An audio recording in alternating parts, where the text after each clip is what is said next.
welcome to Fanfair. I'd like to congratulate you on a number of things, but it would take too long to actually itemise each one. I mean, it's been a success story since we first met at Fanfair 2 years ago. Yeah, life has been good, and it's moved rather quickly, and I have the people and the good Lord to thank for that. And I don't know how long it's going to last, but I'm sure enjoying it. I think last time I spoke to you about that, you said you weren't that bothered. You didn't even think about it. You just took it as it comes. Is that still the philosophy? Yeah, I think it is. I have found that if you win awards or things happen real good for you, you start to play it very safe. Yeah. And you start to look around you instead of at your dream.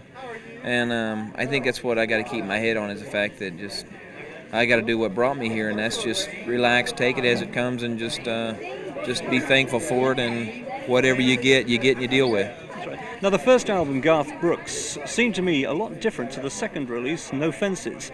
Is that a true assumption? I think, though, the No Fences was very much more commercial than Garth Brooks was. The new album, Rope in the Wind, is almost backwards now. We haven't heard about this, but that's something new. The new album comes out in September. Really? The Thunder Rolls is the last single off this one here in the States. That's amazing. Then we're going to come with a new album called Rope in the Wind, and it takes a step backwards, more toward the first album, where it's less commercial and it's more lyric-oriented and less polished. Now, that's interesting because it seems that No Fences has only just hit the streets. Well, it's been out here for over a year. Yeah. So Mr. Bowen at Capitol likes product out once a year. Right. And so me as an artist, all I can do is try and bridge the gap between his demands and how quick I can find the songs and how much quality I can make of my album. So, he bends on his side, and I can't bend on quality, but he gives me enough time to find my songs. How much pressure does that put on you? It's like anything else. You got to perform and you got to come through. So, it's an everyday pressure, but I ain't complaining, if that answers your question. I mean, everything seems to run pretty smooth, and he does everything he can to ease that pressure on me. Yeah, I know you're quite a family man as well, aren't you? Yeah. How do you manage to keep that going as well? Well, that's still the one thing that's still a stick in my craw right now, is the fact that I can't devote enough time, or as much time as I would like to my family. But it's getting more and more, and I'm getting to the point where it's almost 50-50 music and family.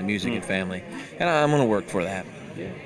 I have to ask you this about the video that's just been banned over here. What was the situation surrounding Thunder Rolls? Well, they just said it was too graphically violent for their thing, and that's cool. I mean, it was their station. Then there was all of a sudden a real media frenzy on it, and it got real blown out of proportion. But that was cool. I was just reporting real life, and sometimes real life is graphically violent, unfortunately. So I can't apologize for what I've done, because I'm not doing anything different than what I've done in the past. It just didn't fit their viewing. VH1 has picked it up, and several other cable companies have picked it up. So I feel fortunate for that to be happening. It's just the two ones that are probably in the eye of country music most decided not to run it. Garth Brooks has got a definite image in the eyes of the public right now. When people see Garth Brooks from a distance, I think we know it's you because of the hat and the outfit. Are you actually marketing products like hats? Well, we thought about that, and then it just got to where, why? Why not just make a deal with them? Like, if they just, I'm wearing Stetson hats, let's just take that for example, and I'm going to wear them whether I have to buy them or not. I'd appreciate it if they would send them to me, because I go through them rather quickly. But if they don't, it ain't going to change my mind about the hat itself. It's a good quality hat, and that's what I'll wear. So we're trying to stay out of that end of it. But if we could just get things, for a big discount or at free, like they've been taking care of us for, it'd make us, very, very happy. Everyone seems to have a museum over here right now. You've got the Conway Twitty, the Randy Travis, the Hank Jr. What about the Garth Brooks Museum? We would like to open a shop that totally sells like our shirts and tour hats and jackets and stuff, because people have been asking for them. I'm not sure I'm into making a museum or anything yet. I wouldn't have anything whatsoever to put into it.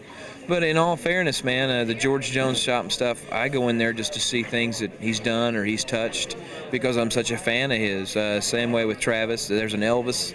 There's also, I think, a Hank Williams Sr. and Jr. one here.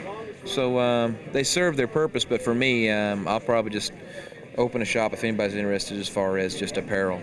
If you hadn't had all this success, what would you be doing? Man, this is totally honestly, I have never ever thought of that. I've been scared to death to think of me not being playing music for a living somehow, songwriting or something. So I've never had an answer for that question, and still to this day, I guess I never think of something to do because I might be faced with that situation. But right now, I can't think of anything else that I'd rather be doing or could be doing if I wasn't doing music. Well, we hope you don't move on to anything else because you're doing a fine job in what you're doing at the moment. Thanks, man. I'm having fun, and it's the furthest thing from work I've ever done in my life, so it's pretty cool.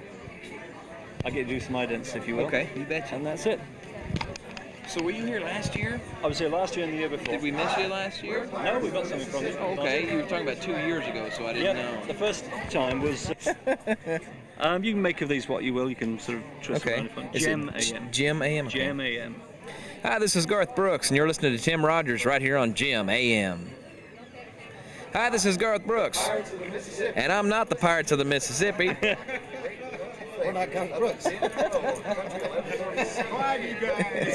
Hi, this is Garth Brooks with Tim Rogers on Gem AM, wishing you a Merry Christmas.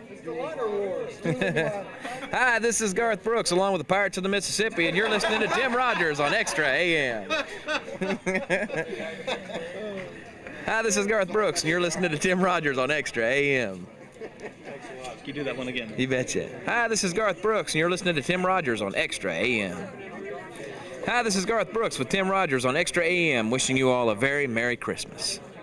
Oh, we could have started a duet album then.